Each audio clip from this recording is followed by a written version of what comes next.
Good morning everyone.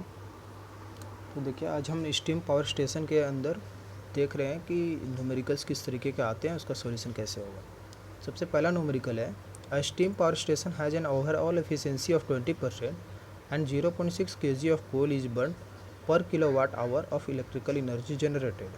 ठीक है, calculate the calorific value of fuel. बोला जा रहा है एक स्टीम पावर स्टेशन है जिसकी ओवरऑल एफिशिएंसी कितनी है 20%। ठीक है, और इसके अंदर क्या हो रहा है 0.6 kg का फ्यूल बर्न किया जा रहा है 1 kilowatt our electrical energy generate करने के लिए। बात समझ रहे, मतलब 600 ग्राम या 0.6 kg फ्यूल से हमें 1 किलोवाट आवर इलेक्ट्रिकल एनर्जी मिल रहा है। ठीक, अब आपको पूछा गया कैलोरीफिक वैल्यू क्या है, इसकी कैलोरीफिक वैल्यू पूछी गई है। ठीक है, तो देखिए मान लिया जाए कि आपका जो कैलोरीफिक वैल्यू एक्स है, एक्स किलो कैलोरीफिक वैल्यू है 1 kg के पर केजी। तो हम लोगों ने क्या किया यहाँ पे सॉल्यूशन में आप देखोगे कि हम लेट एक्स किलो कैलोरी पर KG be the calorific value of the fuel. Calorific value of the fuel का मान लिया गया कि एक्स किलो कैलोरी पर केजी है। तो 0.6 kg के लिए कितना हो जाएगा 0.6 एक्स किलो कैलोरी। ठीक है, अब आपको वे 1 किलोवाट आवर पे ये हीट जब प्रोड्यूस होता है तो आप देखोगे पिछले क्लास में मैंने बताया था कि 1 kilowatt hour equal to 860 kilo calorie होता है। ठीक है ना, तो इससे हम एक्स का वैल्यू निकालना है और हमारे पास डेटा में एफिशिएंसी दिया हुआ है, तो सिंपल एफिशिएंसी का फॉर्मूला यूज करेंगे। Efficiency equal to electrical output divided by heat of combustion. Heat of combustion ही आपका इनपुट है, तो that is output divided by input हो गया। तो 0.2 हम ओवरऑल एफिशिएंसी को मेंशन कर सकते हैं बिकॉज 20% को जब आप वैल्यू में लिखोगे तो 0.2 आएगा। इलेक्ट्रिकल आउटपुट है 860 किलो कैलोरी और आपका हीट कंबसन दे रहे हो 0.6 एक्स किलो कैलोरी कैंसिल हो गया। यहाँ से जब आप क्रॉस मल्टीप्लाई करके एक्स का वैल्यू निकालोगे तो वह आ जाएगा 7166.67 किलो कैलोरी पर केजी। ये आपका फाइनल वैल्यू हो गया। ठीक है, तो काफ़ी इजी था, इस तरीके से इसको सॉल्व करना है। एक क्वेश्चन और देख लेते हैं, इसके बाद आप लोगों को कुछ क्वेश्चंस दूंगा मैं जो आपको खुद से करने हैं। ठीक है, देखिए 2.2 के अंदर क्वेश्चन ये पूछा गया है कि a thermal station has the following data. एक थर्मल स्टेशन जिसके डेटा दिए हुए हैं, मैक्सिमम डिमांड दिया हुआ है 20,000 किलोवाट, लोड फैक्टर 40%, बॉयलर की एफिशिएंसी 85%, टरबाइन की एफिशिएंसी 90%, कोयल कंजप्शन 0.9 kg पर kilowatt hour, coal of 1 ton of cost of 1 ton of coal is 300 rupees. तो ये सारे डेटा दिए हुए हैं आपको फाइंड आउट करना थर्मल की एफिशिएंसी क्या है इसकी और कोयल बिल पर एनम क्या है।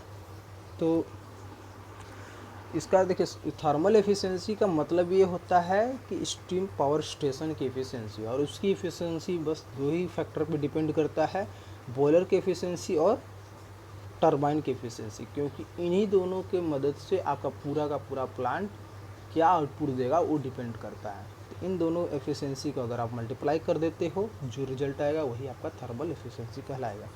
तो बॉयलर एफिशिएंसी आपको कितना दिया हुआ है, देखिए यहाँ पे 0.85 है, उसको वैल्यूम कन्वर्ट करेंगे तो 100 से डिवाइड 0.85 हो गया, और टरबाइन की एफिशिएंसी है 0.9, तो इनको मल्टीप्लाई करने पे क्या आ रहा है 0.765 है। परसेंटेज में जब आप कैलकुलेट करोगे तो 100 से मल्टीप्लाई करने पे आपको ये बताएगा 76.5% एफिशिएंट है यह थर्मल स्टेशन। ठीक है, तो ये काफ़ी इजी, बस आपको एक छोटा सा फार्मूला याद रखना है कि थर्मल एफिशिएंसी होता है बॉयलर की एफिशिएंसी इंटू टरबाइन की एफिशिएंसी। इसको आप नोट डाउन कर लेंगे। नेक्स्ट क्वेश्चन पूछा गया कोल बिल पर एनम, मतलब कोयले का क्या खर्च आ रहा है हर एक साल पर। तो देखिए अभी आपके पास मैक्सिमम डिमांड दिया हुआ है, लोड फैक्टर है, तो इन दोनों के मदद से आप यूनिट जनरेटेड निकाल सकते हो हर एक साल कितना हो रहा है, हम कितना यूनिट जनरेट कर रहे हैं। अगर यूनिट जनरेट कर लेते हैं तो हमें ये पता चल जाएगा कि कोयल कंजप्शन कितना कर रहे हैं, है ना। तो सबसे पहले यूनिट जनरेट पर एनम निकालते हैं। तो यूनिट जनरेटर पर एनम का फार्मूला होता है maximum demand into load factor, और एक साल का निकाल रहे हो तो कितने घंटे के लिए वो चला है, आवर्स इन ईयर। तो आप इसको भी नोट करेंगे, फार्मूला है maximum demand into load factor into number of hours in a year. तो मैक्सिमम डिमांड आपको दिया हुआ है यहाँ पे 20,000, लोड फैक्टर भी दिया हुआ है 0.4, और आवर्स आप कैलकुलेट कर लेते हो खुद से। कैसे कैलकुलेट करते हैं, देखो एक दिन में 24 आवर्स होते हैं, तो 24 इंटू आप पूरे मंथ में निकालोगे तो 30 से मल्टीप्लाई और करोगे, और पूरे साल का निकालोगे तो आपको 12 से और मल्टीप्लाई करना होगा, ठीक है। या सिंपल ऐसे भी कर सकते हो, 24 आवर्स एक दिन का होता है, तो 24 इंटू टोटल डे कितने होते हैं 365, तो 24 इंटू 365 करोगे 8760 के अप्रोक्स आएगा, और वह आपका आवर्स इन अ ईयर हो जाएगा, ठीक है। जब इसको सॉल्व करते हो आप तो 7008 इंटू 10⁴ किलोवाट आवर मिलेगा।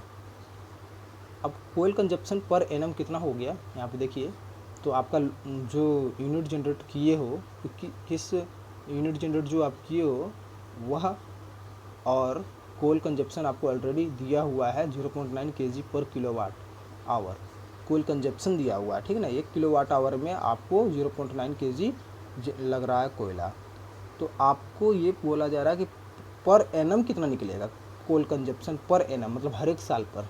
तो आप जितना किलोवाट आवर हर एक साल यूज़ कर रहे हो उसको 0.9 से मल्टीप्लाई कर दीजिए, तो वही चीज़ किए हैं। देखो 7008 इंटू 10⁴ आपका हो गया यूनिट जनरेटेड पर एनम, और इतना किलोवाट आवर 0.9 के रेट से लग रहा है इतना जनरेट करने के लिए।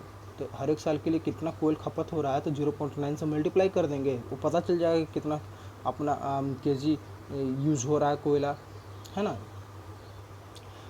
अब इसको जब टन में हम लोग ये बड़ा जब अमाउंट निकालते हैं तो उसको टन में निकाला जाता है, तो 1 टन में 1000 किलो होता है, तो 1000 से डिवाइड कर देते हैं इस पूरे वैल्यू को, तो आपको पूरा कैलकुलेट करने पर ये पता चल जाएगा कितने कोयल कंजप्शन हो रहा है। तो ये हो गया 63,072 टन यूज हो रहा है इस जगह पर कोयला एक साल में, ठीक है। तो इतना कोयला निकल रहा हमारा, इतना मतलब कोयले का ज़रूरत पड़ रहा है। अब आपको ये बात पता है कि 1 टन कोयले का प्राइस है 300, डेटा में देखिए, तो टोटल कोयले का कॉस्ट कितना हो जाएगा, तो 300 से मल्टीप्लाई कर दीजिए 63,072 को, तो एनुअल कोयल बिल फाइनल निकल आएगा ये 1,89,21,600 रुपीज़, ठीक। तो इस तरीके से आपको कैलकुलेट करना है, तो बेसिक से फॉर्मूले आपको याद रखना है, इसके बाद आप कैलकुलेट करोगे तो इजीली बन जाएगा, इसमें कोई दिक्कत वाली बात नहीं है। आपको कुछ मैं और क्वेश्चन दे दूंगा, आप उसको ट्राई करोगे, है ना। कुछ डाउट होगा तो आप मुझसे पूछ लोगे, तो इसको नोट कर लीजिएगा। Thank you.